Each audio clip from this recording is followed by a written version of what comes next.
నమస్తే, welcome to our channel. నేను సిరి. ప్రముఖ యూట్యూబర్ నల్లా శరత్ ఎవరైతే ఉన్నారో తను డ్రగ్స్ గురించి మాట్లాడడం జరిగింది. తన ఫ్రెండ్ ఎవరైతే ఉన్నారో డ్రగ్స్ ఓవర్డోస్ వల్ల చనిపోవడం జరిగింది. అయితే కొంతమంది ఛానల్స్ వాళ్ళు ఏంటంటే ఆ పార్టీలో నువ్వు ఉన్నావా, నీకెలా తెలుసు అని ప్రశ్నించడం మొదలుపెట్టారు. అయితే దాని మీద ఒక క్లియర్ వీడియో తను తీయడం జరిగింది. అయితే ఈ డ్రగ్స్ అనేవి ఓవర్డోస్ అవ్వడం వల్లనే చనిపోతున్నారా, లేకపోతే ఈ డ్రగ్స్ ఎంతమంది కుటుంబాలను నాశనం చేస్తున్నాయి, ఎంతమంది ప్రాణాలని తీస్తున్నాయి, అసలు ఈ డ్రగ్స్ అనేది లేకుండా చేయాలంటే ఏం చెయ్యాలి? సో ఇది ఎప్పటి నుంచో అందరిలో ఉన్న ఒక క్వశ్చన్ మార్క్. అండ్ ఇంకొకటి ఏంటంటే ఎంత చేసినా కూడా ఈ డ్రగ్స్ అనేవి ఎక్కడొక దగ్గర కనిపిస్తూనే ఉన్నాయి, ఇంకా అవి సేవిస్తూనే ఉన్నారు. ఎంత నష్టమని చెప్పినా కూడా అది మానట్లేదు. ఎక్కడ యువత అనేది అసలు దాని గురించి అసలు పట్టించుకోకుండా ఉండట్లేదు, వాళ్ళు సేవిస్తూనే ఉన్నారు. సో దీని గురించి మాట్లాడడానికి మనతో పాటు ఉన్నారు ప్రముఖ రాజకీయ విశ్లేషకులు చింతా రాజశేఖర్ గారు. నమస్కారం సార్. నమస్తే సార్. నల్లా శరత్ అనే ఒక యూట్యూబర్ తన ఫ్రెండ్ ఇలా డ్రగ్స్ ఓవర్డోస్ తీసుకోవడం వల్ల చనిపోయాడు అని చెప్పేసి చెప్పడం జరిగింది. అని చెప్పిన తర్వాత ఆయననే మళ్ళీ రివర్స్లో వీళ్ళందరూ నువ్వు ఉన్నావా, నీకెలా తెలుసు, నువ్వు ఆ పార్టీలో ఉన్నావు కాబట్టి నీకు తెలుసు అన్నట్టుగా తనని ఫ్రేమ్ చేయడం జరిగింది. మళ్ళీ దానికి ఒక వివరణ ఇస్తూ అది ఇక్కడ కాదు యూఎస్లో జరిగింది అని చెప్పడం జరిగింది. అయితే ఇక్కడ నా ప్రశ్న ఏంటంటే సార్, డ్రగ్స్ ఎక్కడైనా డ్రగ్సే, అది యూఎస్ఏ కావచ్చు, ఇండియా కావచ్చు, ఇంకెక్కడైనా కూడా అది తప్పు. దాన్ని సేవించడం వల్ల మన ఒక్కొక్కటిగా ఆర్గాన్ పాడవడం, మన ప్రాణాలు కోల్పోవడం, కుటుంబాలు రోడ్డు మీద పడడం, ఇది చూస్తూనే ఉన్నాం. ఇక్కడ తెలంగాణలో చూసుకున్నట్టయితే సీఎం రేవంత్ రెడ్డి గారు డ్రగ్స్ రహిత రాష్ట్రం చెయ్యాలని చెప్పేసి వీళ్ళు, ఆంధ్రలో చూసుకున్నట్టయితే కూడా ఆంధ్రను అయితే క్యాపిటల్ ఆఫ్ డ్రగ్స్ అని చెప్పేసి గతంలో కొన్నిసార్లు కొంతమంది మాట్లాడారు కూడా. సో ఏంటి సార్, మరి దీన్ని నివారించాలంటే ఏం చేయాలి? ముందుగా నల్లా శరత్ గారికి ఈ టాపిక్ మాట్లాడినందుకు ఆయనకు ధన్యవాదాలు చెప్తున్నాను. ఇది చాలా చాలా సెన్సిటివ్ టాపిక్. అంటే టాప్ ర్యాంక్ స్టూడెంట్స్ కూడా డ్రగ్స్ బారిన పడి జీవితాలు నాశనం చేసుకున్న వాళ్ళు నాకు తెలుసు. మంచి అంటే 98% 10th క్లాస్లో వచ్చి, ఇంటర్లో కూడా మంచి ర్యాంక్ వచ్చి, డిగ్రీలో బీటెక్లో ఈ డ్రగ్స్కి అలవాటు పడి జీవితాలు నాశనం చేసుకున్న స్టూడెంట్స్ నాకు తెలుసు.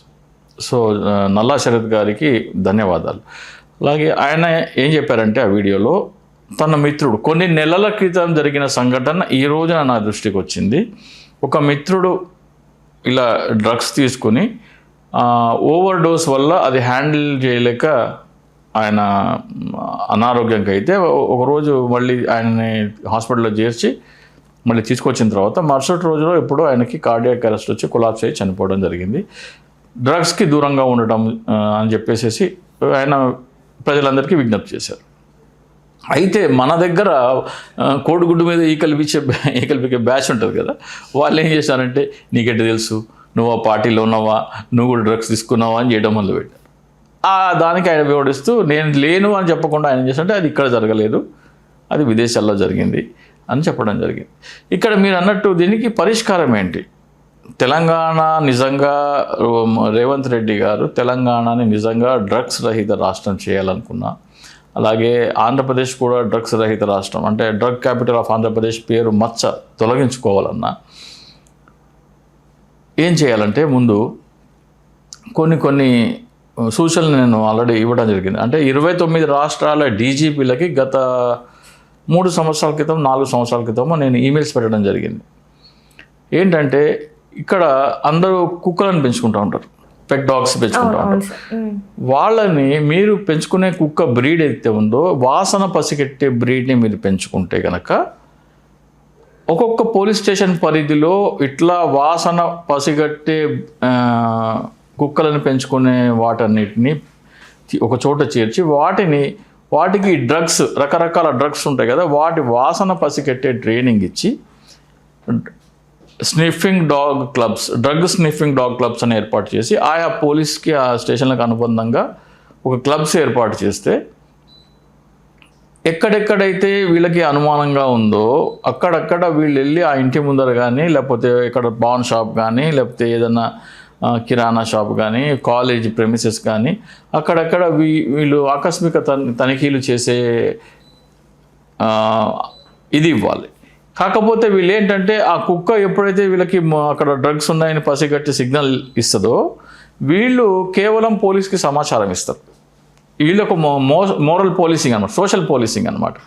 వీళ్ళు ఏం చేస్తారంటే పోలీస్కి సమాచారం ఇస్తారు. పోలీస్కి సమాచారం ఇచ్చి ఇట్లా మా దగ్గర ఇట్లా కుక్క అలర్ట్ చేస్తుంది మమ్మల్ని, ఇక్కడేమో అనుమానాస్పదంగా ఉందంటే పోలీసు వచ్చి అక్కడ వెరిఫై చేసి ఉన్నదా లేదా అని ఆ తర్వాత ఇక పోలీస్ టేక్అవుట్ చేస్తారు. అట్లాగే మీకు ఈ హై రైజ్ బిల్డింగ్స్ ఉంటాయి, అలాగే గేటెడ్ కమ్యూనిటీస్ ఉంటాయి, అక్కడ సెక్యూరిటీ వాళ్ళు ఉంటారు.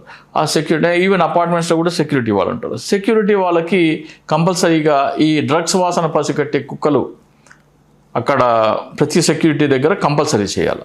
సెక్యూరిటీ సర్వీసెస్ ఇచ్చే వాళ్ళు ఏం చేయాలంటే వాళ్ళ దగ్గర ఈ కుక్కలు పెంచుకొని డ్రగ్స్ వాసన పసిగట్టే ట్రైనింగ్ ఇచ్చి వాళ్ళు గేట్లో కానీ ఎక్కడైనా సరే పెట్టాలి. సో అక్కడ వచ్చే వాళ్ళు ఎవరైనా సరే డ్రగ్స్ తీసుకెళ్తుంటే కనుక ఆ కుక్కలు వాసన పసిగట్టి అవి అలర్ట్ చేస్తాయి. అలర్ట్ చేయగానే ఫలానా వ్యక్తి వస్తున్నప్పుడల్లా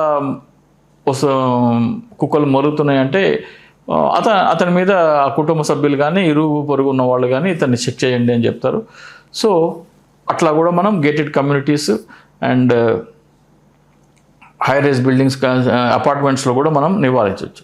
అట్లాగే పల్లెటూరులో కూడా ఇటువంటి కుక్కలు పెంచుకుంటే ఏమవుతుందంటే అక్కడ మీరు ఒక బోర్డు కూడా పెట్టవచ్చు, మా పరిసరాలలో డ్రగ్స్ వాసన పసిగట్టే కుక్కలు ఉన్నాయి.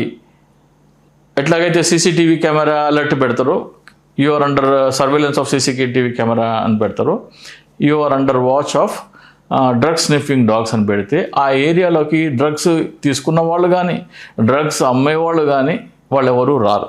సో ఈ కార్యాచరణ మొదలు పెడితే ఆంధ్రప్రదేశ్ మరియు తెలంగాణ డీజీపీ గారికి, ముఖ్యంగా రేవంత్ రెడ్డి గారికి, చంద్రబాబు నాయుడు గారికి, పవన్ కళ్యాణ్ గారికి ఈ కార్యాచరణ చేపడితే చిత్తశుద్ధితో డెఫినెట్గా డ్రగ్స్ని అరికట్టేందుకు అవకాశం ఉంటుంది. నల్లా శరత్ గారు కానీ అలాగే యూట్యూబర్స్ ఉంటారు అన్వేష్ కానీ వీళ్ళందరూ కూడా ఈ స్నిఫింగ్ డాగ్స్ని పెంచుకోండి. డ్రగ్స్ వాసన పసిగట్టే స్నిఫింగ్ డాగ్స్ని ఈ హైరైజ్ బిల్డింగ్స్ దగ్గర లేకపోతే గేటెడ్ కమ్యూనిటీస్ దగ్గర అపార్ట్మెంట్ సెక్యూరిటీ దగ్గర ఈ కుక్కలను పెంచి అవి వాసన పసిగట్టే కుక్కలను పెడితే ఆ పరిసరాల్లోకి డ్రగ్స్ రావు.